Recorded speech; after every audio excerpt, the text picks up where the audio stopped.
So, hello mga kamundo ko, ito na naman tayo sa ating pagbabahagi ng ating ginagawa sa araw-araw sa buhay. So, ngayon guys, mag-change oil tayo ng ating motor.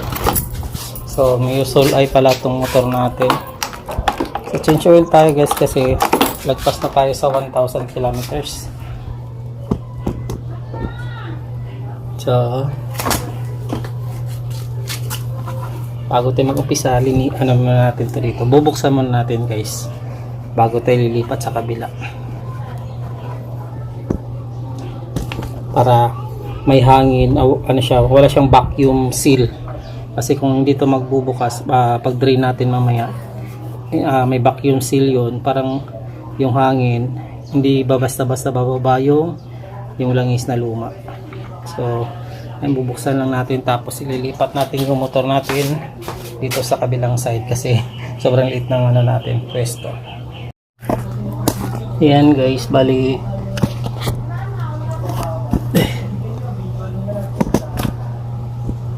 dalawa pala ang pwede natin na pag-drena ng ating lumang langis dito tsaka dito sa pinakailalim dito.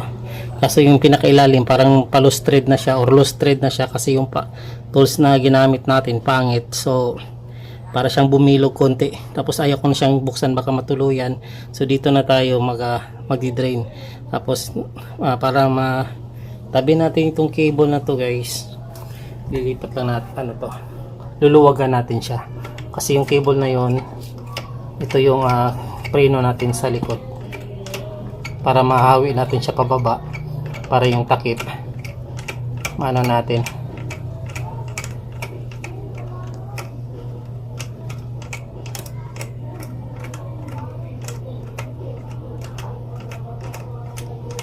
Yung tamang lang, huwag natin baklasin lang, tamang luwag lang talaga. Ayan, kita nyo wala na yung dulo. So dyan, silain na natin to. Tapos pababa. Yan, para malibre lang tong takip. So gamit tayo ng this is 17mm guys para maluwagan natin to.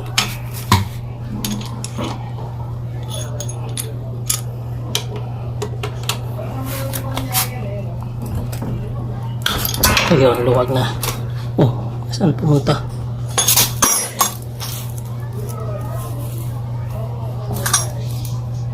Wala yung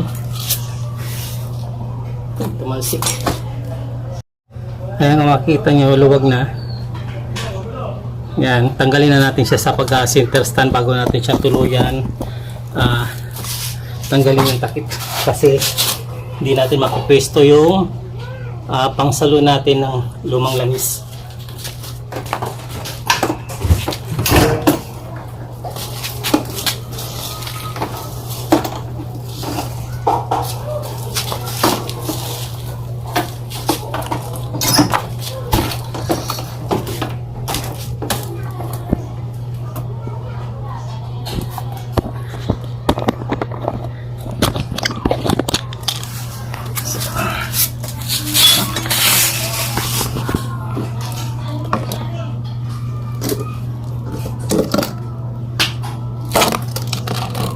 Tapat lang natin ito tapos kamayin na natin.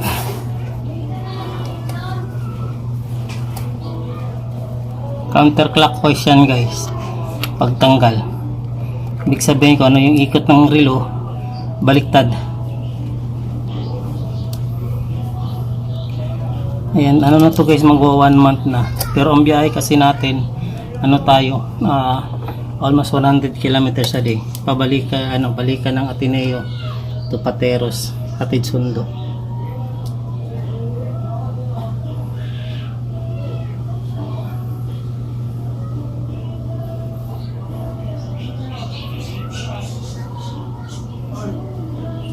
So ayan, antayin lang natin matutulo. Yung sa pagpatulo guys, maganda din siya na parang itatayo mo yung motor. Yan mo, wala na halos na tumulo. Pero pag itatayo mo yan, gaganyan mo, sabay baba. Ayan, biglang may sisirit na marami na naman.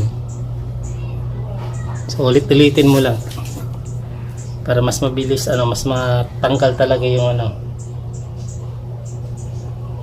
lumang langis.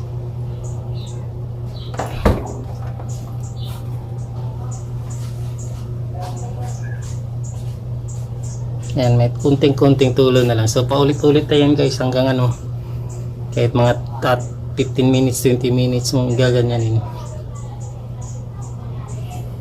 Para sigurado tayo na natanggal talaga yung lumang langis. After na napatulan natin guys, tapos ito nilinisan na rin natin to, pinunasan natin. Tapos itong langis na to iakyat mo sa baba kasi yung labi kailangan mabasa ng langis para itong na to, yung goma na to na pinaka-seal niya, oil seal niya, hindi o-ring, hindi magpipilipit, para dudulas lang siya habang naghihigpit tayo. Tapos paghigpit niyan guys, tulak mo konti, tapos ikot clockwise naman. Kung ano yung ikot ng relo, yun din yung ikot niya. So yan, clockwise. Yan, higpit 17 mm. Okay. Kung higpit kayo, sakto lang. Yan. Tapos balik na natin tong kable kasi yan. Tapos dito naman tayo.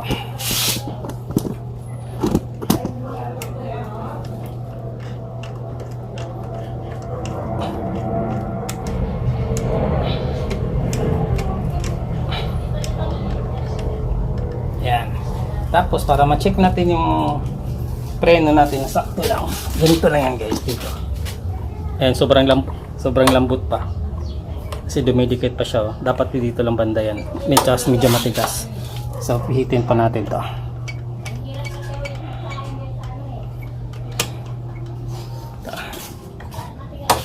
Yan. Malayo na konti. Pitan pa natin konti. Tapos, yan, paghigpit dito, tapos ilalak mo to. Yan, medyo masikip na to. Ganyan, kasikip. So, kayo na rin bahala mag-adjust. Naman. Yan, sa pagsali ng langis guys, kailangan naka-center stand yung natin, yung motor natin, para ma-check natin yung oil level natin, level. Ayan, so dapat ito yung maximum. Yung X may naka 2 PHX. Hanggang dyan dapat yung langis natin. Punasan lang din natin ito.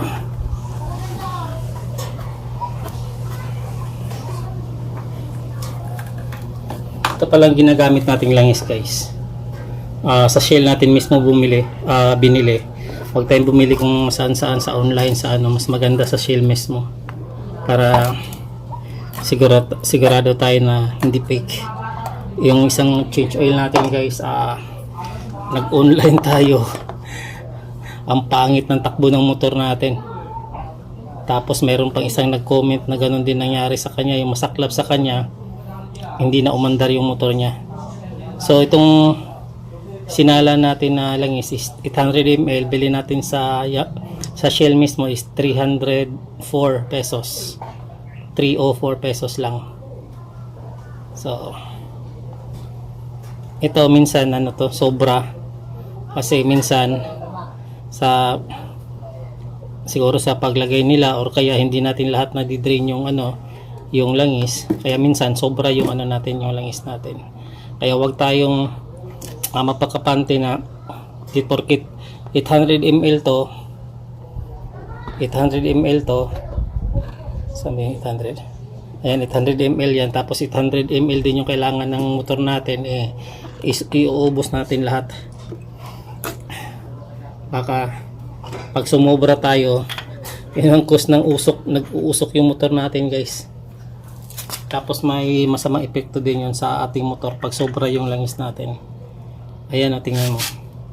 Hindi pa yan ubos guys, hanggang dito siya. So dagdagan natin.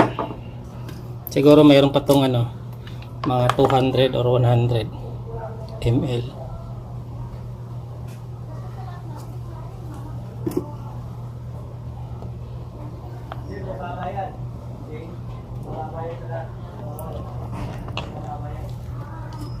Check ulit. Check natin ulit. Yan, malinis. Check.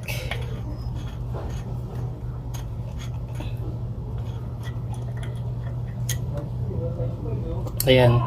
Nasa dito na, nasa ano na konti. Nasa P sa pinakasulat. So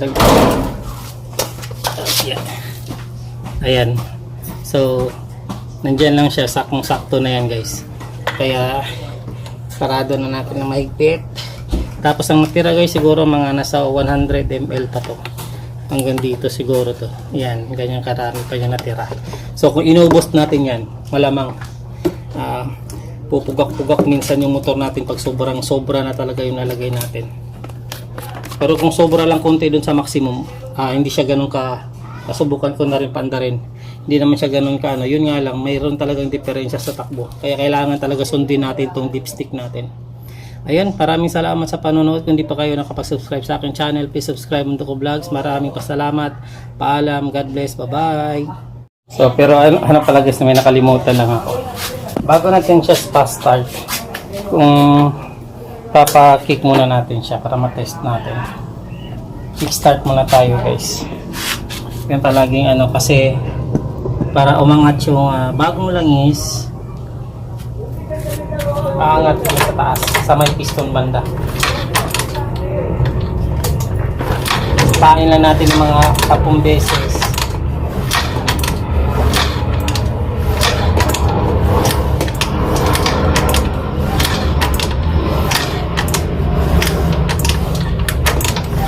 Ayan, start na natin.